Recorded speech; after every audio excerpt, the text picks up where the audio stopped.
Good morning guys. তো আজকে আমি আর একটা নতুন রেসিপি নিয়ে চলে আসলাম। তো দেখে নিশ্চয়ই একটু আন্দাজ করতে পারছেন তো কী করতে চলেছে। তো আমি এটাকে 400 গ্রাম বোনলেস চিকেন নিয়েছি। বোনলেস চিকেন নিয়ে এটাকে সেদ্ধ করে নিয়েছি।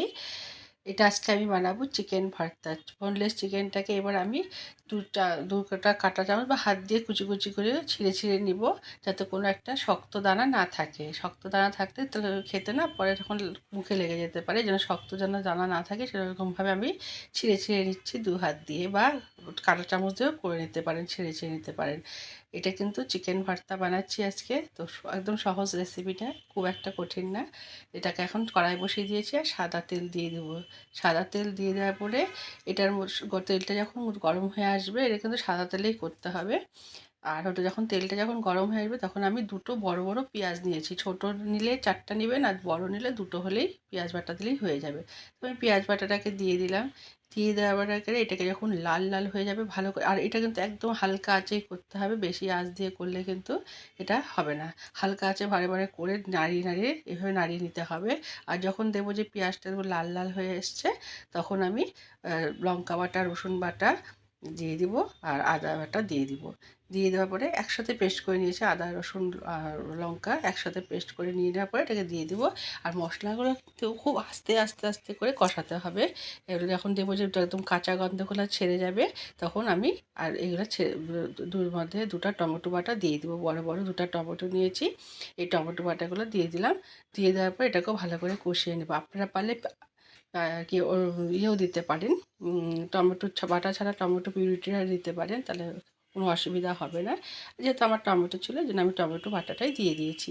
টমেটো বাটা দেওয়ার পর দেখুন এইভাবে কষাবো। যখন দেখবো যে বেশ একটা সুন্দর কালার চলে আসছে বা তেল ছাড়তে শুরু করেছে, তখন আমি এটার মধ্যে দিয়ে দেবো লবণ, আর 1 চামচ জিরে দিয়ে দিব, আর দিয়ে দেবো হলুদ, আর হলো একটু শুকনো লঙ্কা দিয়ে দিব। এইভাবে ভালো করে সব মশলা আবার একসাথে কষাবো।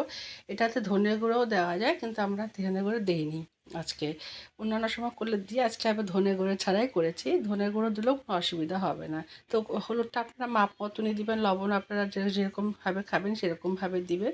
আর জিরা 1 চামচই দেওয়া হবে, বেশি দেওয়া হবে না, তার জিরার গন্ধটা থেকে যাবে।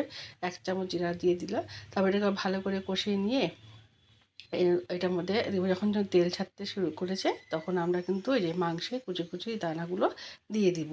ওটার মধ্যে এমনভাবে কুচি করবেন যাতে কোনো এই যে শক্ত ভাঁড়ের মতন, যদিও বোনলেস তাও মাঝে মাঝে থেকে যায়, তো তখন ওটা না থাকে, সেমনভাবে কুচি কুচি করে কেটে দিয়ে দিতে হবে। এবার দেখুন মশলাগুলোকে ভালো করে কষিয়ে নিচ্ছি। কষিয়ে নেওয়ার পরে এটাকে আমি খুব যখন দেখবো যে একদম তেল তেল ছেড়ে আসছে, আর একটু উপর বলেছি এমনি কাঁচা শুকনো লঙ্কা, কাশ্মীরি লঙ্কা কিন্তু দিইনি। দিয়ে দেবো গরম মশলা। কাশ্মীরি লঙ্কা শুকনো লঙ্কা দিব না, এমনি শুকনো লঙ্কাই দিব, আর দিব একটু গরম মশলা গন্ধটা ভালো হওয়ার জন্য। দিয়ে দেওয়ার পর এখন যখন তেল ছেড়ে আসবে, তখন আমি মাংসগুলোকে ছেড়ে দিব। ওই মাংসগুলো কিন্তু আবার ভালো করে কষাতে হবে। খুব ভালো করে কষিয়ে নিয়ে তারপরে আর যে এটার জন্য নিয়েছি কাজু বাটা, আর কি 10-12টা কাজু, 4 মগজ বাটা, 4 মগজ নিয়েছি 2 চামচ নিয়ে, আর দই একসাথে পেস্ট করে নিয়েছিলাম কিন্তু। এবার চিকেনগুলোকে ভালো করে কষিয়ে নিব। নিয়ে নেওয়ার পর আগেই বলেছিলাম যে আমি 10-12টা কাজু, 2 চামচ 4 মগজ, তারপরে হলো দই একসাথে মিক্সিতে ভালো করে পেস্ট করে নিয়েছি। আর ওই যে মাংসের যে আমি জলটা রেখেছিলাম, ধোয়া জলটা আর কি, গরম করা যে জলটা, সেটা দিয়ে দিয়ে দেবো, 1 বাটির মতন দিয়ে দেবো। যেহেতু ওটা মাখা মাখা হয়, বেশি ঝোল ঝোল থাকে না, এই জন্য 1 বাটির মতন দিয়ে দেবো। সেটা আপনারা আন্দাজ মতন দিবেন, আপনাদের গ্রেভি অনুযায়ী। তবে এভাবে বানিয়ে দেখবেন, সত্যি খেতে টেস্ট হয়, তো একদম রেস্টুরেন্টের মতনই লাগে খেতে। তারপর এটাকে দিয়ে দেওয়ার পরে এবার আমি ওই পেস্টটাকে দিয়ে দেবো। কাজু, দই, 4 মগজ বাটা একসাথে পেস্ট করেছি, ওই পেস্টটাকে দিয়ে নাড়িয়ে নেবো ভালো করে। একসাথে ভালো করে মিশিয়ে নেবো, এটাকে সুন্দর করে মিশিয়ে নেওয়ার পরে এটার মধ্যে কিন্তু অবশ্যই অবশ্যই আপনাদেরকে বাটার দিতেই হবে একটু, নাহলে কিন্তু ভালো লাগবে না খেতে। এবার দেখেন এটাকে দেখে সুন্দর করে পেস্ট করেছি আমরা, মিহি করে পেস্ট করে নিয়ে এটাকে আমরা এখন মিশিয়ে নেব, এই মাংসের সাথে মিশিয়ে নিয়ে একটু জাল দিয়ে দিব, যাতে কাঁচা সব গন্ধগুলো না থাকে। এইভাবে জাল দিয়ে নেওয়ার পরে আমি এটা এক টুকরো গোটা আর কি বড় বাটারের টুকরো দিয়ে দিলাম, এটার সাথে মিশিয়ে নিচ্ছি। মিশিয়ে নেওয়ার পরে এটার মধ্যে যখন গলে যাবে বাটারটা, তখন আমি এটার মধ্যে একটু চিনি দেবো। কারণ চিনি হলো কি, এত টক দই পড়েছে, তারপর টমেটো পড়েছে, টকটাকে ব্যালেন্স করবে। এটা অপশনাল, চিনিটা দিতেও পারেন, না দিতে পারেন, কিন্তু দিলে খেতে ভালো লাগে। তো এটা 1 চামচ চিনি দিয়ে দিলাম, এটা টকটাও ব্যালেন্স হলো আর খেতেও খুব ভালো লাগবে। তো এবার হলো এটাকে সুন্দর করে কষিয়ে নেওয়ার পরে এটার মধ্যে আপনারা কসুরি মেথি দিতেও পারেন, নাও দিতে পারেন। আমরা দিইনি, কারণ হলো কসুরি মেথি খেতে চাচ্ছিল না, সেই জন্য দেওয়া হয়নি, কিন্তু কসুরি মেথি দিলেও ভালো লাগে। তারপরে দিলাম একটু ফ্রেশ ক্রিম, একটু দিয়ে দিলাম। ফ্রেশ ক্রিমটাকে দিয়ে দেওয়ার পরে ভালো করে মিশিয়ে নেব এটার সাথে। তারপরে দুটো ডিম সিদ্ধ করে রেখেছিলাম, লাস্টেই দুটো টুকরো করে দিয়ে দেবো। ডিমগুলোকে টুকরো টুকরো করে দিয়ে দিব।